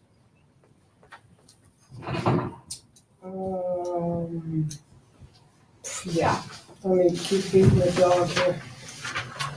So unless you have other questions or questions on all of that, I know it's a lot, but I spent a lot of time looking at this thing and didn't want to go line by line. We haven't been able to bring this to you the last couple of years because by the time it's in its full throes and going to the council, it's in between your meetings. So we made a point of making it happen this year. A couple questions. Could you just explain to me again the Cape Nome Quarry agreement or whatever whatever happens there? Because it's just a section that's empty in the budget. You're talking about the expense. No, revenue. Or are you talking about, well, it's because we don't make any revenue down there Right, unless, so, we don't make any revenue at the Cape at this time and for the historical past, unless a contractor barge, such as one is at the dock, goes to the Cape and unloads. and with the. Sometime, that's happened like 3 times that I know of in 30 years. And with the port project, is that a requirement of, was that written into the agreement? Is there any requirement to have this question asked to truck the rock or barge the rock? And I guess would the contractor be paying any of that? I mean, it's our project, so, Are we talking about the big project? yeah. Yeah, they won't. I mean, we charge the Corps and they turn around and charge us, so, no. But if, like, the rock that would be, Say the if, rock that would be exported to Barrow if the quarry was if the jetty was functional. if the Yes. jetty was functioning, all the rock that went off that goes off that jetty, there's no charge. We cannot charge for it. When it comes into town, that's when we can charge because they're using our facility. Technically, it is our facility out there, but that agreement went back to 1985 or 1986 in the original build out. That was a trade-off that they did in lieu of For in perpetuity. right. So Okay. Next question, I guess, is on fuel line maintenance, we had a big increase. And I'm not trying to be the person on there that talks all the financial questions like we have on the council, but The fuel line maintenance started increasing a lot in 24, along with some other costs. But is that because it had been deferred a while and needed it and it started getting attention there? Or is it just because of You're talking it fuel line costs more maintenance? fuel line maintenance? Yeah. So went from 3,000 to 10,000 to 50,000, and that seems to be the new annual standard. And that's both on the port operating fund and on the, it's double captured, right? So it's actually $110,000 worth of fuel line maintenance now budgeted. Well, there are variables. The F-22 actuals, that was the year that we actually, that year we had the previous year F-21, we had all the fuel line annual hydro tests done in July, So that would have been and then higher. they were done in June. So they both hit the same fiscal year, but 2 different operating seasons. So then the following season is $3,000. And then Probably 10, for some gaskets and some, what do they call them, little spigots. but that 110 Anyway. price range is probably what to expect going forward annually for that maintenance. Well, I except don't for think the API is a 5-year inspection. The hydro tests have definitely gone up in cost. And That's for they're sure. annual. And I know a couple years ago, the pipeline is aging. So a couple years ago, we had some sections of the pipe at ground level that were wearing down. We had to cut out those sections, completely replace them. That was pretty high dollar work. This year, some of the fuel line repairs require getting on scaffolding, going under the bridge, and sandblasting and painting, which we haven't had to do since the life of the pipeline. So it's just some of it's not maintenance that's been deferred in the past. It's just the pipeline is aging. It's aging infrastructure. It needs time. So, and then our once every 5 years API 570 inspection is also due this year. And then I guess the final question is, do you know if the debt service payments are they going to be completed at a certain time, or is that basically a line that the port uses to operate and it'll be pretty steady year over year, or is there an end date to that debt service payment? About $140,000. The debt service payment is through 2035. 2035. Okay. Those were the NOAA CEIP bonds to build the causeway based on oil and gas development that was projected that never happened. Hasn't Yep. happened yet. Was that? It hasn't happened yet. That's right. As of We yet. got till 2035 apparently. Any other questions? Only one, really just a suggestion. So on page 3, the docks and foundation, where we got $25,000 for, I'm guessing that's the painting of the floating docks. What's that for? It's if any damage to the sheet pile occurs, we find any cracks, we need any repairs at all to docks and foundations, not necessarily the floating docks, no. Page 3 is the causeway. Gotcha. Was the only thing I could see that was even close to the verbiage of, say, floating docks. Do we have anything in here that was addressing the floating docks? This year, we spent some money. We had a P&D engineer, Brian Hudson, who was on the phone earlier. He had a team member come up and do an actual full inspection of our floating docks, looking at the coatings, the timbers, the cathodic protection, all that stuff. I should say the zincs, and gave us recommendations based on that. We already had paint left over from last year's purchase, so we didn't have to expend any materials other than rollers and brushes and a few small things in labor. So, And that's in this year's fiscal year. yep. So that's not on this because this is all July and beyond F26. Gotcha. We're still spending last year's money. We've been doing it for a while, and I just, moving forward, I'd love to see the floating docks have some money on here, because they really need to be more than what we're doing. We need to have somebody come up and, Dishes. measure wall thickness. That's what we just did this spring. Measure wall thickness Yep. on? They brought up their UT testing and tested everything. Okay. And the Well, we don't budget- sandblast and paint, we probably should. And there is budget in F25 in the second left from the salmon column on page 2. For the facility inspections, they came up and did the testing, and that was included in the budget already. It's just not identified as a separate dock structure. It's just, It'd be docks and foundations in the harbor section, probably.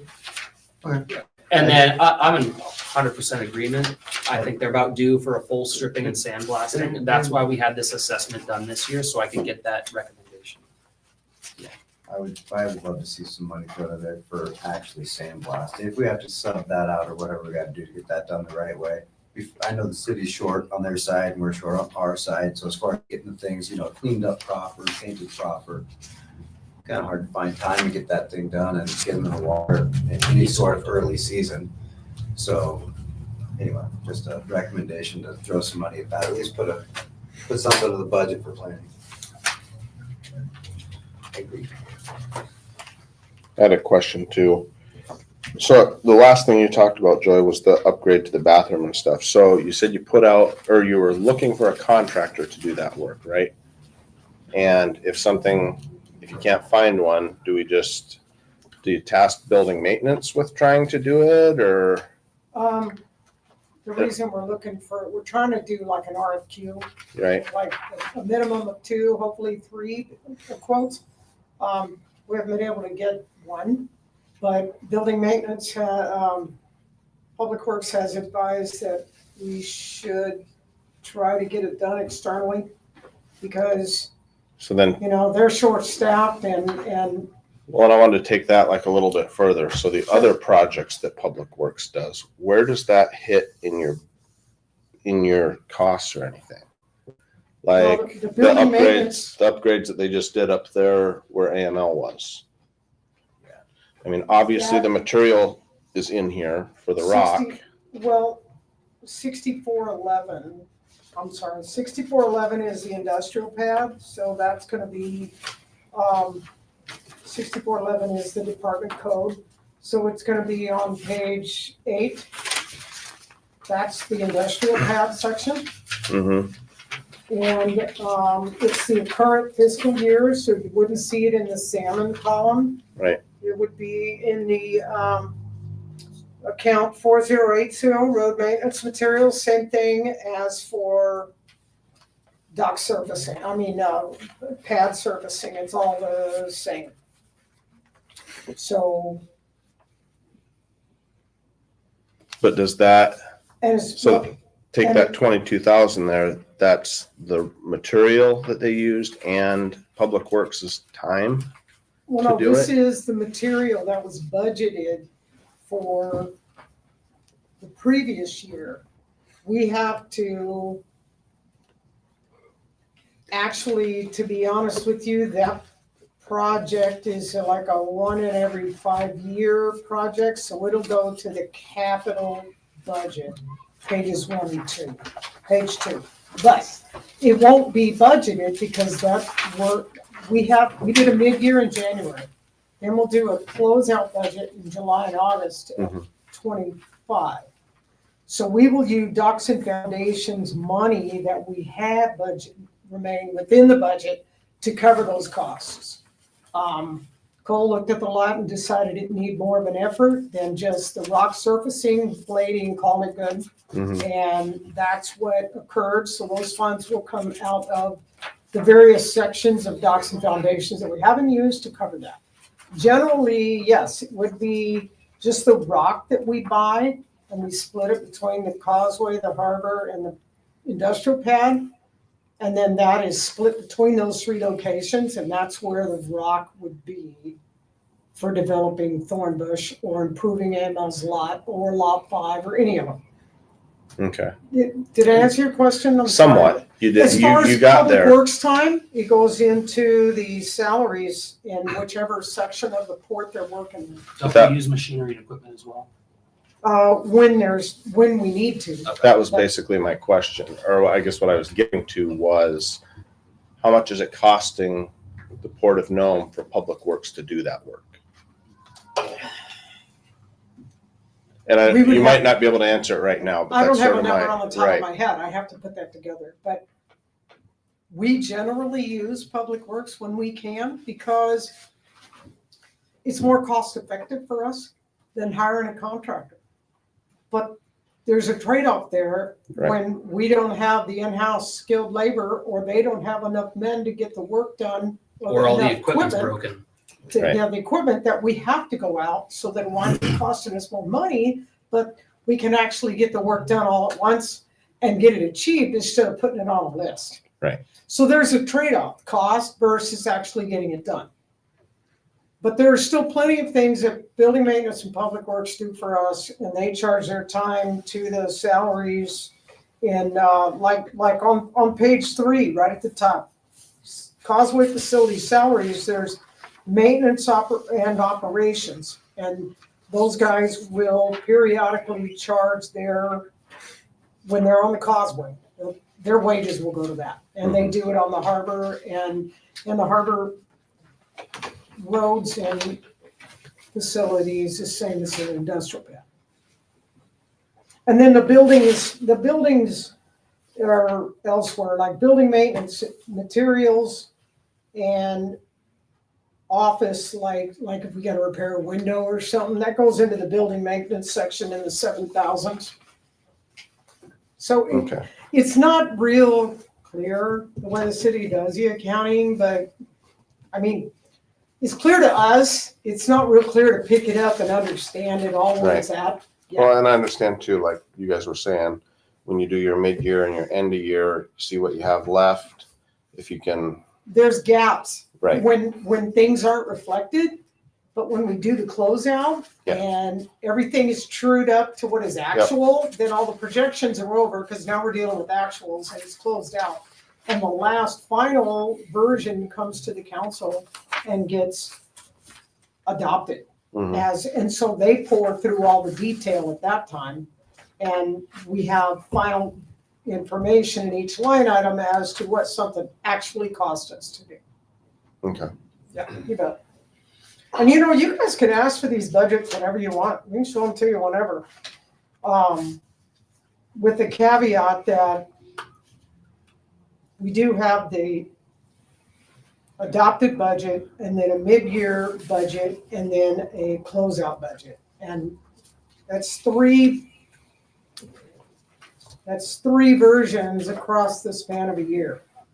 So at any given moment, it may not tell you exactly, because we don't true it up every week. I mean, that'd be a nightmare. Anyway, So when you say true up, so when you reallocate funds from a line item that, has remaining funds that's not going to be used, and then use them to say, for this exact reference, hire public works to fill in a lot, whatnot, how is that reallocation represented in the budget? I mean, how do we, when it shows, say, 25,000, but then they weren't actually used for, say, admin or whatever your reference was, they reallocated them to docks and whatever, and then spent the money on filling the lot. How is that represented on the budget for actuals later? it won't be on this one. It will be on the closeout one, because that line item that says 25,000 for equipment and machinery or docks and foundations will be 0. And the other line item will be bumped up to accommodate for what was spent in that line item with reallocating so- funds from the other line item that's been zeroed out. Gotcha. So it's gonna show 25,000 was allocated, but we spent 0. This is gonna show 25,000 was allocated, but we spent 50,000 because we moved to 25,000 over.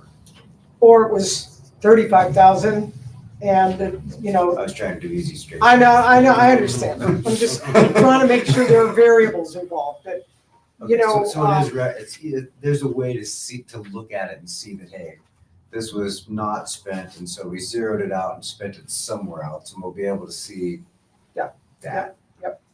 All right.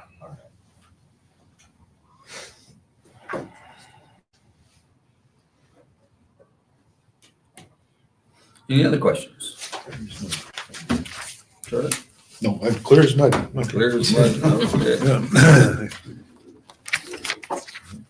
Okay, so moving right along to unfinished business, we have none. Moving to new business,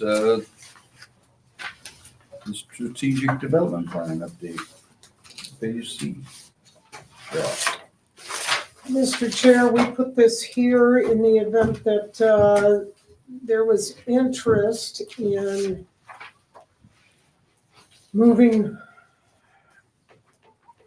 the plan forward as presented tonight. And if not, I mean, if there are some additional tweaks, quite a few in a couple of the projects that I discussed with Brian today. So that certainly is not required. We can bring back the final plan to you and Jim. So if there was no interest in proceeding tonight, that'd be okay. But we need to talk about the June meeting at the end of this one, so, but, just listed it here in case there was the interest in doing so. Yeah, I'd like to vote on a completed draft. If we have tweaks and twerks, I would rather have that done first before we send it on. Or voting on something with specific changes noted. So the corrections or edits, I mean, are they major or are they just verbiage or they? A lot of them are verbiage, mostly, As I'm trying to get an idea of if we, I mean, administrative changes like amongst it, or is, I mean, something. after combing through it today with a fine tooth comb, yesterday and today, I think I would, recommend that we let P&D bring back a final draft that will be much closer to adopting or it's passing or whatever. And at that time, any changes they would be manageable and passing it. I'm thinking there would be sorry, I've been looking at these numbers all day, this thing and the budget. There would be fewer changes in the final draft of the entire plan. How's that? Sections 1 through 4. So with, just for clarity, is there any way that when we get the final draft that they could leave the C edits on there? Because we've looked at the thing so many times and kind of changed it a number of times, if you will. I would love to see the edits off to the side so I can kind of remember, hey, we sent it back, they added this, we sent it back. You know, I mean, when you're picking a document, just see edits off to the side. Is there any chance we could get something like that so when we get the final, we can go, oh yeah, this was addressed here, this was addressed here, this was addressed here. Say Levy is perfect. Did you guys make many edits tonight though? To represent that? No, We but did in the last meetings and the meeting before, and I'm having a hard time to spend so long remembering what they were. I'd love to make It sure has been that. a long time. and then the verbiage that you're wanting to change. You know, so Or Okay. Just a summary of changes Just- to the yeah, last just- index. you Yeah, know, or something like real that. high level, and I'm not looking for like grand. I'll see if they've been tracking those. Mine's a hand scribble and it's a real mess now. Yeah, we'll look into it. I made a note. I've seen how fast they do their little thing and making all their notes. Let me just get their version once, Yeah. Okay, if possible. we'll do a red line version and a final Awesome. and a clean version. Would appreciate that. Any more questions on the development plan? Moving right along to the budget, operating and capital budget. This is just a draft. First reading is when? Or- First reading was Tuesday, Okay, so we have a second reading coming up. June 9th. So if there was interest, the council could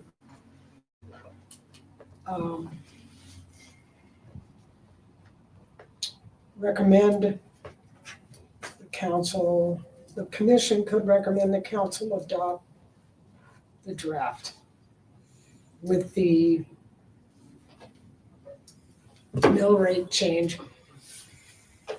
adjustment to 11.5, but And then was that Only from if- 13? only if there's interest. I'm sorry. And that was the mill rate was at 13, the It adjustment? was at 13 in the budget draft here, but the council Monday night at first reading changed that to 11.5. Which is Because currently, 13 was just it's currently 11.5 too. I'm isn't it? sorry. Currently 11. Yeah. Yes, So the they budget proposed draft was 13. proposed to go to 13 and they put it back where it was.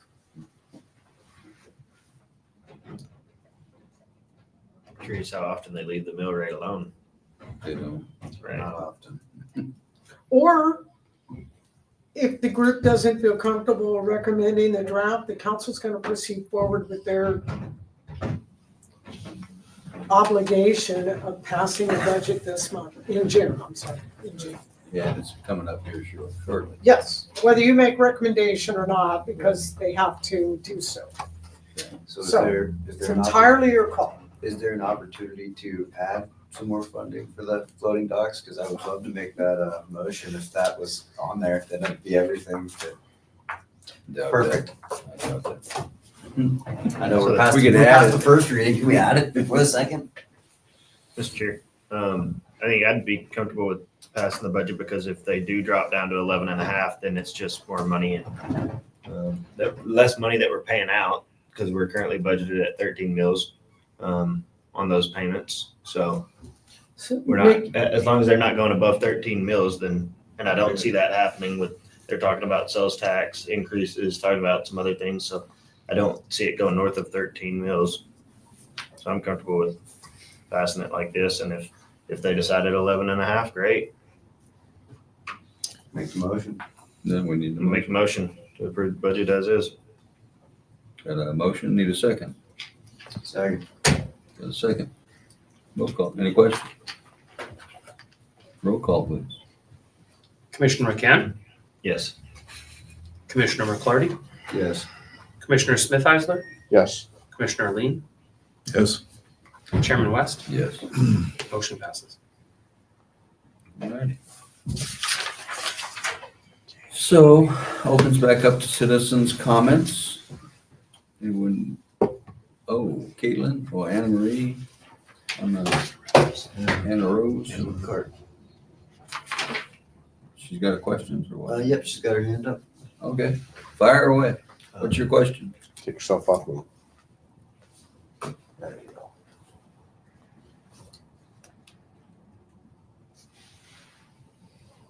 Arthur, I'm a Marine advocate at Coeric, and I just want to highlight the public comment letter that Coeric sent to the Port Commission last Friday regarding the port development plan. And that was emailed to everyone on the Port Commission and wanted to just highlight that. Thank you. All right, thank you. Anything else? Yeah, I'd like to respond to that. So I read that and found it interesting and I'm sorry that I missed the work session because I was going to bring up a few of those points. I think that you made a few. I have concerns about the Snake River kayak recreational launch area. I think that could be a better subsistence site than it is currently written.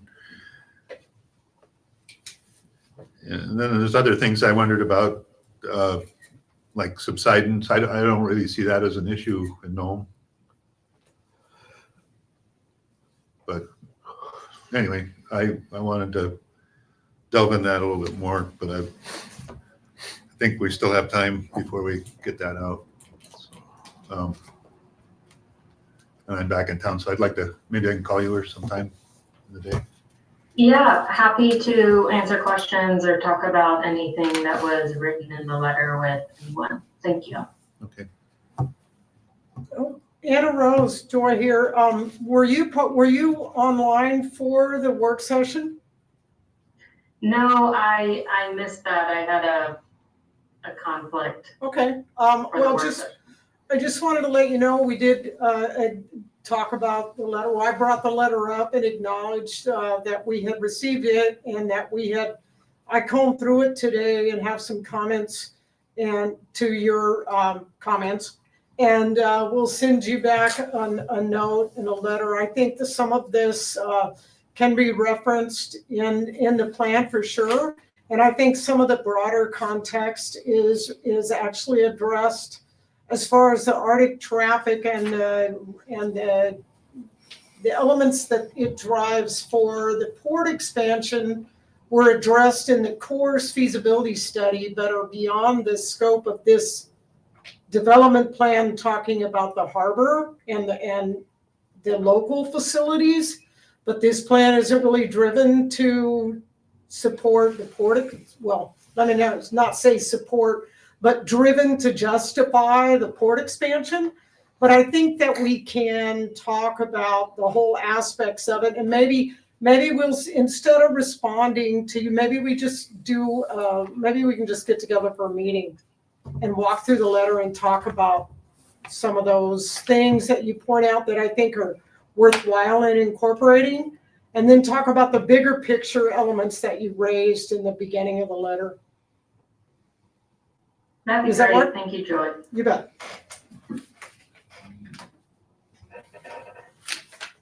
Anyone else have their hand up on that? Then proceed. Okay, moving right along to commissioner comments. Commissioner McCann. Just thank Joy and Lucas for the work you've been putting in on these projects and that you're about to put in for this season that's coming on us. So thank you. Commissioner McClarty. It's good to see the expansion up top. It's good to know that AML is expanding their business, it looks like, in Nome. On that note, it'd be nice to see maybe a grader and some just groundwork down at the lower lot too, there by the barge ramp, since I saw them pull in with some housing modules and unloading them with the loader, and the yard just needs some smoothing out for those forklifts and whatnot. It's definitely looking a little beat up, but and I'm hoping to see some organization in that bottom yard this summer a bit too. I know we have plans for moving some of the seems to be steadfast equipment, but yeah, I'm hoping we can actually make some progress with that this summer. Other than that, I'll echo Mr. McCann. Good job, both Lucas and Joy, on all your efforts that you've been putting forward. Thank you. Commissioner Smithheiser. No. Commissioner Lean. I guess sad to see Russell Rowe move on, but I guess there's a vacancy, so we should advertise that one.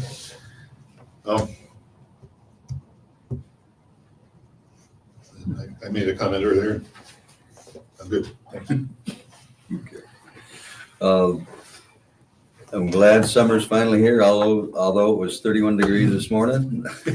29. Okay. It was nice to see the first barge come in with equipment for the Cape, for surrounding area projects. Season's here. Let's just make the best of it. Hope everybody has a safe and prosperous season. So, our next regular meeting is the 19th of June. I'm getting some grimaces over here. What are we talking about on the 19th? Oh, isn't that Midnight Sun or something? Two things. That's Midnight Sun Week, and it's the Wester Dam Visit Week day. It's the day of the offshore larger cruise ship visit.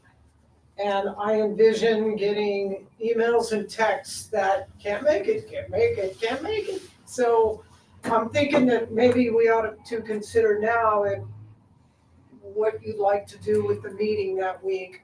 Move it up, move it back, cancel June. Well, I'm not making recommendations. I'm just thinking, how about we try to figure out what you want to do with it now until 2 days before and we find out we don't have a quorum. I'm traveling a lot those 2 weeks. So I'm may or not be available on, I could do it earlier, the week earlier, or That's what, I'm traveling the 16th to the 26th. Anybody else? June's gonna be very busy. So, June's very busy for two. June's very busy. What about, move it to July 18th? Just postpone June, move it to Well, we July. just canceled June's, already have a July meeting. Right, okay. I can check some dates that the chambers is available, and I can send out an email to everyone just to double check. You can reping this, and then we can make a final decision whether we have an option for a June meeting or we just push to July. Well, we have enough people here that think they're not gonna be able to, we may as well just make a Cancel it. decision. I would push to July unless something emergency or urgent or something comes up that we just have to address. The only thing that would be on the agenda would likely be the final version of the plan.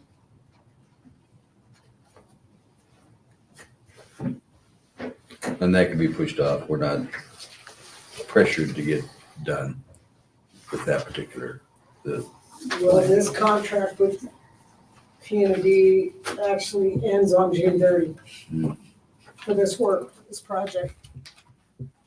Now that I think about it.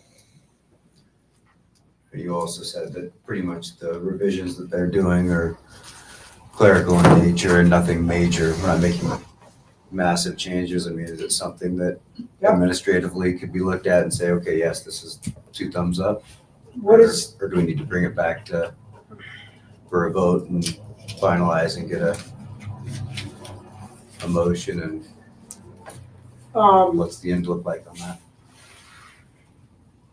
we could, I mean, we could also look at June 12th, moving it up a week. Because that'll give us, what is this? Give us 2 weeks for P&D to make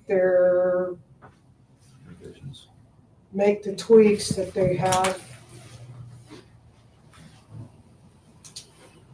Then we could do a short meeting, focus just on that. We can do that. Can everybody commit to June 12th? Yeah. They're very good. Definitely. Well, we got maybe Gay, we can. got Gay, and well, we're not gonna be able to get anybody else for Russell. that That's fast. not that fast, so. No. But yeah, Gail, with Gay, that gives you 6 to make 4, so. Right. I'll send the email for the 12th, and I'll make sure the facility is available, and we'll go from there. Maybe a half-hour work session, a 6 o'clock meeting, and zap it. Okay. All right, sounds good. Motion for adjournment. Meeting adjourned. Thank you. All for that.